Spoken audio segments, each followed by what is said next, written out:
ഗൗരി ഒന്നും മനസ്സിലാവാതെ ദേവന്റെ അടുത്തേക്ക് നടന്നു. പെട്ടെന്നുള്ള ഗൗരിയുടെ മുഖത്തെ മാറ്റം ദേവനെ അസ്വസ്ഥനാക്കി. എന്തു പറ്റി? മുഖം കടന്നൽ കുത്തിയതുപോലെയാണല്ലോ. ഞാനൊന്നും അറിയുന്നില്ല എന്ന് നിങ്ങൾ വിചാരിക്കണ്ട. മുഖം ദേഷ്യത്താൽ ചുവന്നു തൊടുത്തുകൊണ്ട് ഗൗരി പറഞ്ഞു. നീ എന്തൊക്കെയാ ഗൗരി പറയുന്നത്? ആ അനീറ്റിയുമായി നിങ്ങൾക്ക് എന്താ ബന്ധം? ചുണ്ടൊരു വശത്തേക്ക് കൂട്ടിക്കൊണ്ട് ദേവൻ തിരക്കി. അനീറ്റിയുമായി നിങ്ങൾക്ക് എന്താ എന്നാ ചോദിച്ചേ? ഓ ദേവൻ ടേബിളിൽ കൈകുത്തിക്കൊണ്ട് എഴുന്നേറ്റ് അവൾക്ക് നേരെ വന്നു. അപ്പോൾ അവൾ നിന്നോട് പറഞ്ഞോ?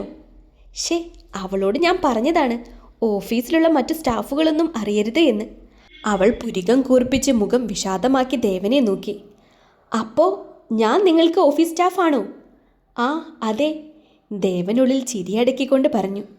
ടേബിളിലിരുന്ന ഫയൽ തട്ടിത്തെറിപ്പിച്ചുകൊണ്ട് ഗൗരി പുറത്തേക്കിറങ്ങി.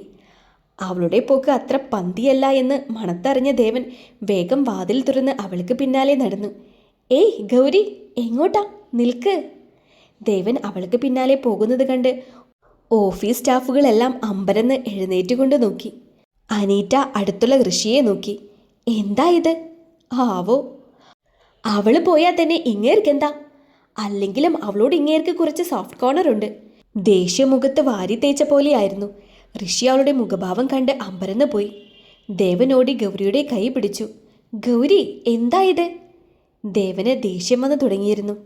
എന്നെ വിട്, ഞാൻ പോവാണ്. നിനക്കൊരു തമാശ പോലും മനസ്സിലാവില്ലേ എൻ്റെ ഭാര്യയെ? ദേവൻ അവളോട് തിരക്കി. അപ്പോഴേക്കും അവർ രണ്ടുപേരും ഓഫീസിൽ ആളൊഴിഞ്ഞ സ്ഥലത്തെത്തിയിരുന്നു. നിങ്ങൾ എന്നെ സ്റ്റാഫായിട്ടാ കാണുന്നേ എന്ന് പറഞ്ഞിട്ടല്ലേ? അവൾക്ക് ഒരു കുഞ്ഞു കുട്ടിയുടെ വാശിയായിരുന്നു. ദേവൻ അവളെ അവനിലേക്ക് ചേർത്ത് പിടിച്ചു. നീയാണ് എൻ്റെ ലോകം. പോരാത്തതിന് നീ എൻ്റെ ഭാര്യ കൂടെയാണ്. മറ്റുള്ളവർ പലതും പറയും. നീ ഈ പറഞ്ഞ അനീറ്റ, അവൾക്ക് പണ്ടേ ഒരു ഇളക്കം കൂടുതലാണ്. മിക്കവാറും ഇന്ന് തന്നെ ഞാൻ അവളെ പറഞ്ഞു വിടും. ഗൗരി ദേവനെ നോക്കി. വേണ്ട. അതെന്തേ? അവളുടെ അച്ഛന് സുഖമില്ലാത്തതാണ്. ഓ, അപ്പോൾ നമ്മുടെ ഇടയിൽ പ്രശ്നമുണ്ടായിക്കോട്ടെ എന്ന് അല്ലേ? ഞാൻ നിങ്ങളുടെ സംസാരത്തിലാണ് ദേഷ്യം പിടിച്ചേ. ഓ, അപ്പോൾ എൻ്റെ ഭാര്യയ്ക്ക് ഇത്ര വിവരമുണ്ടായിരുന്നു അല്ലേ? ദേവൻ ചിരിച്ചുകൊണ്ട് അവളെ അവനിലേക്ക് കൂടുതൽ ചേർത്ത് പിടിച്ചു. അവളുടെ മുഖത്തേക്ക് വീണ് കിടക്കുന്ന മുടിയിഴകൾ പതിയെ അവൻ പിന്നിലേക്ക് കയറ്റി വെച്ചു. എൻ്റെ മണ്ടി പെണ്ണെ, നിൻ്റെ ഒരു കാര്യം. ഈ ദേവൻ അങ്ങനെ ആർക്കും വേണ്ടി ഇതുവരെ ഓഫീസിൽ ഓടിയിട്ടില്ല. നിനക്ക് വേണ്ടിയാണ് ഓടിയത്. അവനൊരു ചിരിയോടെ പറഞ്ഞു. എന്തായാലും നീ വാ. ദേവൻ അവളുടെ തോളിൽ പിടിച്ചുകൊണ്ട് അവൻ്റെ ക്യാബിനിലേക്ക് നടന്നു. അതെല്ലാം കണ്ട അനീറ്റയ്ക്ക് ദേഷ്യം അടിമുടി ഇരച്ചു കയറുന്നുണ്ടായിരുന്നു. എന്നാൽ ഓഫീസിൽ പലർക്കും ദേവനും ഗൗരിയുമായുള്ള ബന്ധം അറിയില്ല. എല്ലാവരും ദേവൻ്റെ രഹസ്യബന്ധമാണ് ഗൗരി എന്നാണ് വിചാരിച്ചിരിക്കുന്നത്. അന്ന് ദേവൻ ഗൗരിയുമായി നേരത്തെ ഓഫീസിൽ നിന്നും ഇറങ്ങി. അവളെയും കൂട്ടി ദേവൻ നേരെ പോയത് ഒരു ഹോട്ടലിലേക്കാണ്. അവിടെ ഗൗരിക്ക് വേണ്ടി ദേവൻ പല സർപ്രൈസുകളും ഒരുക്കിയിരുന്നു. നമ്മളെന്താ ഇവിടെ? ജീവിതത്തിൽ ഒരിക്കലെങ്കിലും കയറണമെന്ന് ആഗ്രഹിച്ച ഒരു വലിയ ഹോട്ടലായിരുന്നു അത്. എനിക്കിവിടെ ഒരു സ്യൂട്ടുണ്ട്, നമുക്ക് അങ്ങോട്ടേക്ക് പോകാം. ദേവൻ അവളെ തോളോട് ചേർത്ത് പിടിച്ചുകൊണ്ട് മുന്നോട്ടേക്ക് നടന്നു. പുറത്തുനിന്നും കാണുമ്പോൾ തന്നെ ആഡംബരം നിറഞ്ഞ ഒരു വലിയ ഹോട്ടൽ. അകത്ത് വിശാലമായ കൊട്ടാരം പോലെ റിസപ്ഷൻ. നല്ല ഭംഗിയിലാണ്. ഗൗരി ജീവിതത്തിൽ ഇതൊന്നും കാണുമെന്ന് കരുതിയതേയില്ല. അവളുടെ കണ്ണുകൾ ആ ഹോട്ടലിൻ്റെ അങ്ങിങ്ങായി ഉടക്കിക്കൊണ്ടിരുന്നു. നീ എന്താ ഇങ്ങനെ നോക്കുന്നത്? എന്തൊരു വലിയ ഹോട്ടലാണ്! അവൾ പറഞ്ഞപ്പോൾ ആശ്ചര്യം കൊണ്ട് അവളുടെ ശബ്ദം അല്പം ഉയർന്നു. ഒന്ന് പതുക്കെ പറ ഗൗരി, നീ ദേവൻ്റെ ഭാര്യയാണ്. ആളുകൾ കേട്ടാൽ എനിക്കാണ് മോശം. ദേവൻ ലിഫ്റ്റിൽ കയറിയത് അവളെ ചേർത്ത് പിടിച്ചുകൊണ്ട് നെറ്റിയിലൊരു ചുടുചുംബനം നൽകി. അപ്പോൾ ഇതൊന്നും ആരും കാണില്ലേ? അവൾ ചോദിച്ചു. ഇത് കണ്ടാലും കുഴപ്പമില്ല, കാരണം നീ എൻ്റെ ഭാര്യയല്ലേ. ഓ, അവളൊരു ചിരിയോടെ അവനിൽ നിന്നും തല ചിരിച്ചു.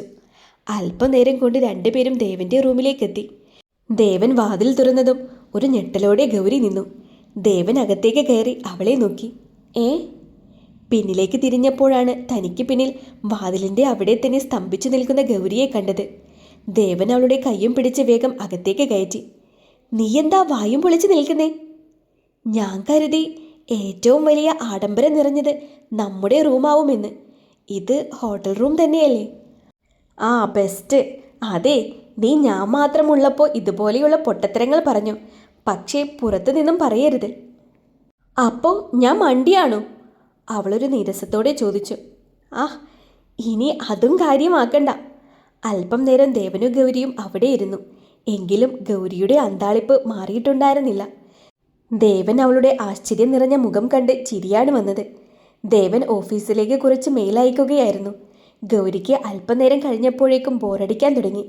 അവൾ മുന്നിലുള്ള TV ഓൺ ചെയ്തു. വലിയ ന്യൂസുകളൊക്കെയാണ് ആദ്യം വന്നത്. അലസതയോടെ അവൾ അതെല്ലാം മാറ്റി. ഗൗരി, ഞാൻ ബാൽക്കണിയിലേക്ക് ഇരിക്കുവാണ്. ഇവിടെ റേഞ്ച് പ്രശ്നമുണ്ട്.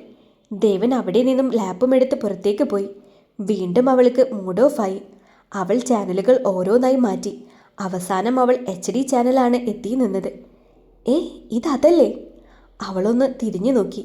ദേവൻ തിരികെ വരുന്നുണ്ടോ എന്ന്. അവളുടെ പ്രിയ കാർട്ടൂണായിരുന്നു അതിൽ പ്ലേ ആയിക്കൊണ്ടിരുന്നത്, ടോം ആൻഡ് ജെറി. അതിലെ പല സീനുകളും കുഞ്ഞിലേ തൊട്ട് അവൾക്ക് പ്രിയമായിരുന്നു. അവൾ ടോം ആൻഡ് ജെറിയെ ഓടിക്കുന്നത് കണ്ടു ഒന്ന് പൊട്ടിച്ചിരിച്ചു. അവളുടെ പെട്ടെന്നുള്ള പൊട്ടിച്ചിരി ബാൽക്കണിയിലേക്ക് ഒഴുകിയെത്തി. ഇവളെന്താ ഇങ്ങനെ ചിരിക്കുന്നത്? ടോമിനെ കയ്യിൽ കിട്ടി അടിച്ചു പരത്തുന്ന സീനായിരുന്നു അവൾക്ക് കുഞ്ഞിലെ മുതൽ കൂടുതൽ ഇഷ്ടം. അവളുടെ പൊട്ടിച്ചിരി കൂടുന്നത് ദേവൻ ശ്രദ്ധിച്ചു. എന്നാൽ അവളെല്ലാം മറന്നിരുന്നു. ദേവൻ ലാപ്പ് ഓഫ് ചെയ്ത് പതിയെ റൂമിലേക്ക് കയറി. കിടന്നുകൊണ്ട് ചിരിക്കുന്ന അവളെ കണ്ട് ദേവൻ TV-യിലേക്കൊന്ന് നോക്കി. മുഖമൊന്ന് ചുളിച്ചുകൊണ്ട് ദേവൻ അവളെയും നോക്കി. അവൾക്ക് മുന്നിൽ വന്നിരുന്ന ദേവനെ കണ്ടതും അവൾ ഞെട്ടിത്തെറിച്ച് TV ഓഫ് ചെയ്ത് അവിടെ ഇരുന്നു. എന്തോ വലിയ പരിപാടി കാണുവാണെന്നാ വിചാരിച്ചേ. ഇത്രയും അന്താരാഷ്ട്ര കാര്യമാണെന്ന് അറിഞ്ഞതേയില്ല. അപ്പോൾ ശരീരം മാത്രമേ വളർന്നിട്ടുള്ളൂ, ബുദ്ധി ഇപ്പോഴും ടോം ആൻഡ് ജെറിയിൽ തന്നെയാണല്ലേ? ദേവൻ ചിരിച്ചുകൊണ്ട് തിരക്കി. അത് പിന്നെ ബോറടിച്ചപ്പോൾ. ആയിക്കോട്ടെ. ഗൗരി, നമ്മൾ വന്നത് എന്തിനാണെന്ന് നിനക്കറിയോ? ഗൗരിയെ അവന് നേരെ തിരിച്ചുകൊണ്ട് ദേവൻ ചോദിച്ചു. ഇല്ല. ഇന്ന് നമ്മുടെ ഫസ്റ്റ് നൈറ്റാണ്. അവളൊരു ഞെട്ടലോടെ എഴുന്നേറ്റ് നിന്ന്. ദേവൻ എഴുന്നേറ്റ് അവന് മുന്നിലുള്ള കബോർഡ് തുറന്ന് അതിൽ നിന്നും അവൾക്കായി നൈറ്റ് ഡ്രസ്സ് എടുത്ത് നൽകി. ഇതാണ് നീ ഇന്ന് ഇടേണ്ടത്.